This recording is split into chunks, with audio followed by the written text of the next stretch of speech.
20 minutes? No, I don't need to. Thank you. Good morning, everyone. Good morning, Mr. Toastmaster, fellow Toastmasters, and everyone else who is meant to be here today.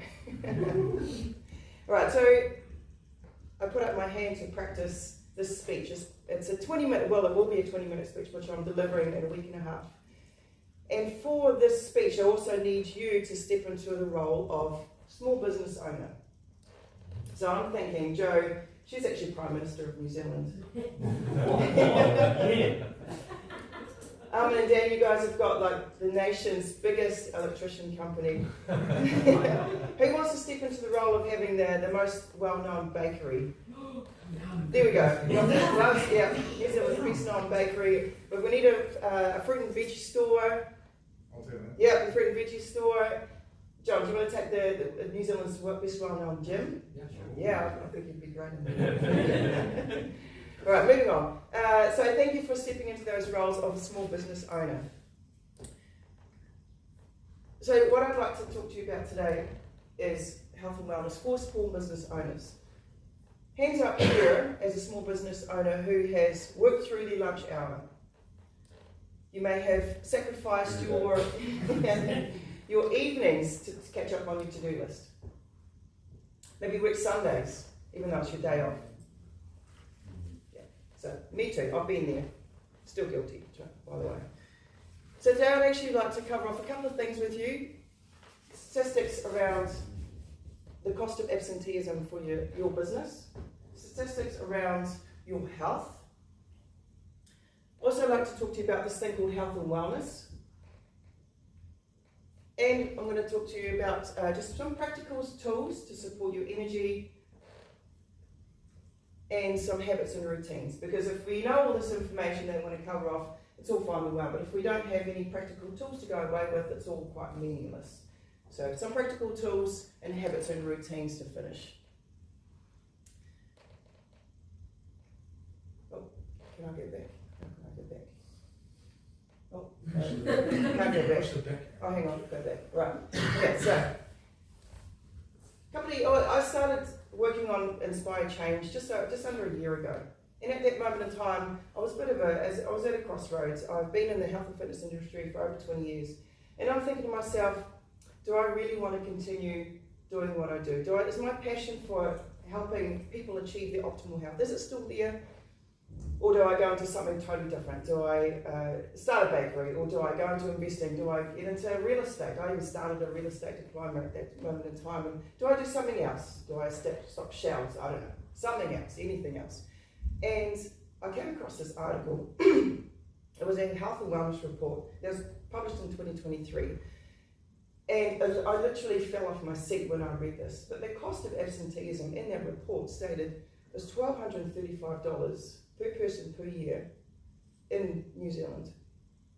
That's exactly, yeah, exactly, that's right. And I responded the same, and I thought to myself, surely with my knowledge, I can make a dent in that statistics. How can I help New Zealand businesses? How can I help the New Zealand economy? How can I help our fellow people in this country with that statistic? How can I help? How can I be of service?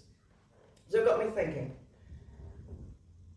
And I started also doing the math, because I'm thinking, okay, so small businesses, 80% of businesses in New Zealand are made up of small businesses, so 50 or less employees. I started doing the math.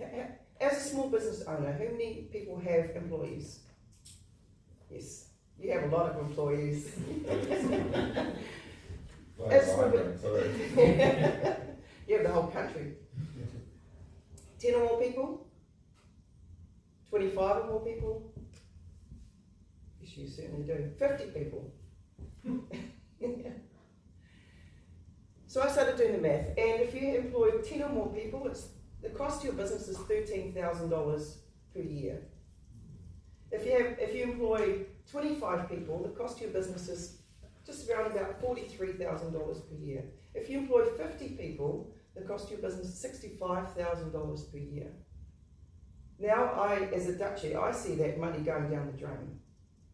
This is not on. As a business owner, I think this is not on. We'll carry on with some more statistics. So the annual cost of absenteeism to the New Zealand economy, this is $1 billion.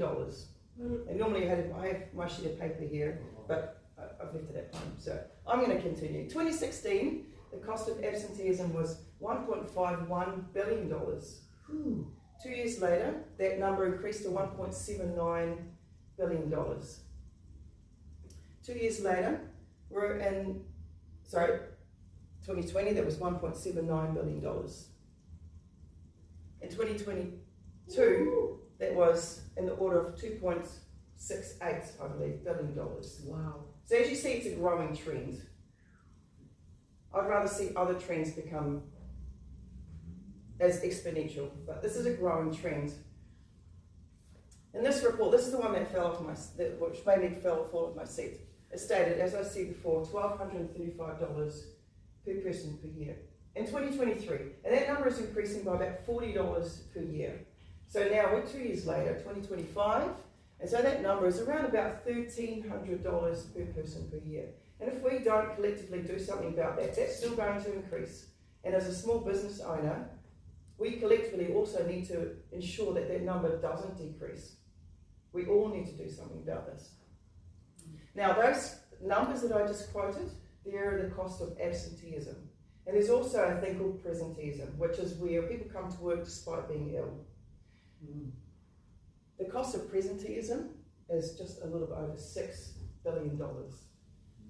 It's dramatically huger, it's a lot bigger than the cost of absenteeism. Now, presenteeism could be due to legitimately being ill. You have a cough, it's not running out your nose. You could be looking after someone, you could be a caregiver for someone. You could also have transport issues. Sure, these things all contribute to not being able to be at work. But presenteeism is also, could be toxic relationships, toxic management. Could be people not being engaged, people not being interested, people not actually wanting to be at work. So presenteeism is a big thing. And the problem with presenteeism is that it's insidious. We don't really see it. We see it when someone's not engaged because they're on watching Instagram posts or they're watching TikTok, or they're not really showing up for work. But presenteeism is a big thing. And unfortunately, I'm out of time, so I'm going to leave you guys hanging for our habits and routines. So when I have a chance to speak again, I'm going to talk to you about what you can do to confront the issue of absenteeism and presenteeism in your business. So hang tight, guys. Yes.